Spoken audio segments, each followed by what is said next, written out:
if you think that Social Security alone will carry you through retirement comfortably. This video is exactly for you.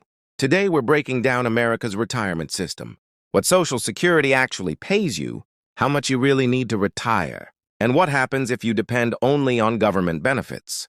Let's get into it.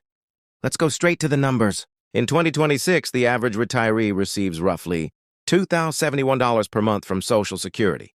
That's approximately $24,052 per year. If you retire at full retirement age, the maximum benefit is $4,050 per month. If you claim early at age 62, that drops to $2,960. But if you wait until age 70, you can receive up to $5,181 per month. Narfi. Those numbers sound decent, but wait. Until you see the full picture. Americans, age 65 and older, spend an average of around $62,000 per year in retirement. Randall Wealth Group.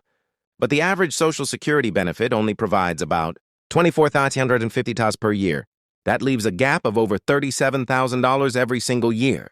According to Northwestern Mutual's 2026 study, Americans believe they need an average of $1.46 million saved to retire comfortably, a figure that has jumped 15% in just 1 year.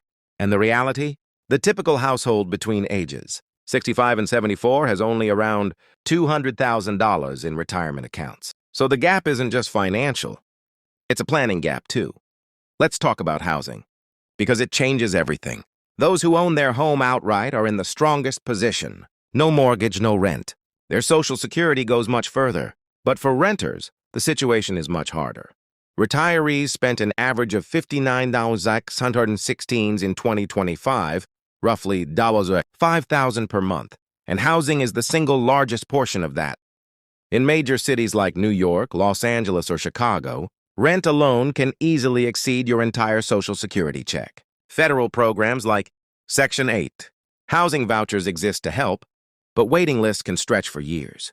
The bottom line, homeownership is one of the most powerful pillars of retirement security in America. Now, let's cover eligibility. Because Social Security isn't automatic, Social Security is an earned benefit. You must work in a job that pays Social Security taxes and earn 40 work credits, which requires at least 10 years of work to qualify for retirement benefits. The full retirement age is now 67 for anyone born in 1960 or later. Social Security Administration. You can claim as early as 62, but your benefits are permanently reduced. And here's something many people overlook. If you collect Social Security while still working, there is an annual earnings limit of $24,480 in 2026. For every $2 you earn above that limit, $1 is withheld from your benefits until you reach full retirement age. Yes, you absolutely can work and collect Social Security at the same time, but there are rules.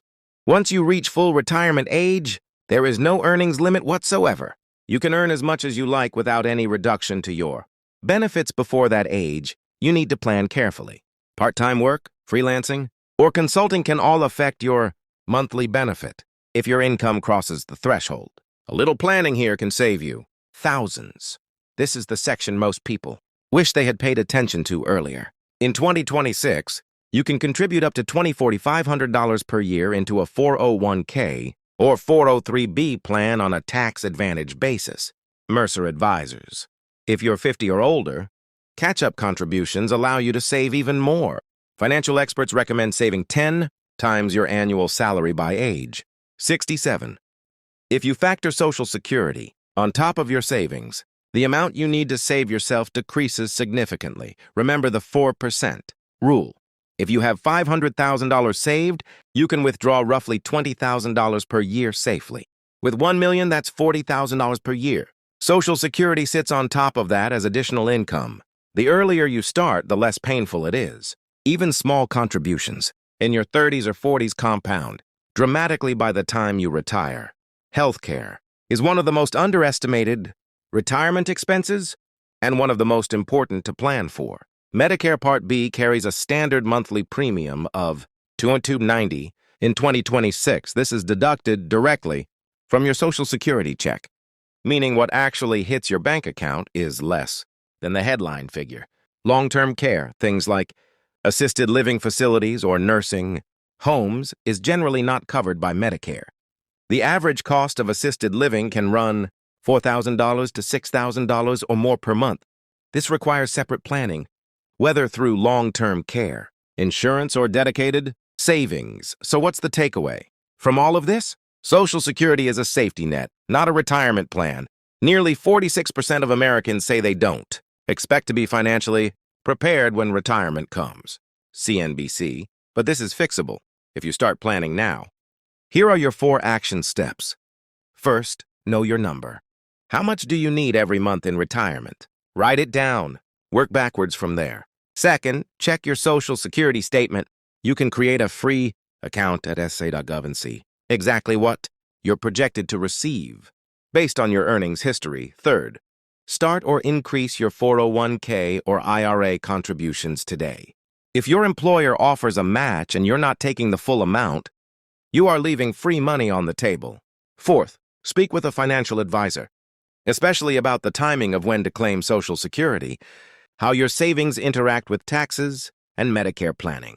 Social Security will be there for you, but it was never designed to be your only income in retirement. Your personal savings and investments are what fill that gap, and the time to build them is now. Start the plan. Don't wait. Subscribe for more. Leave your questions in the comments below.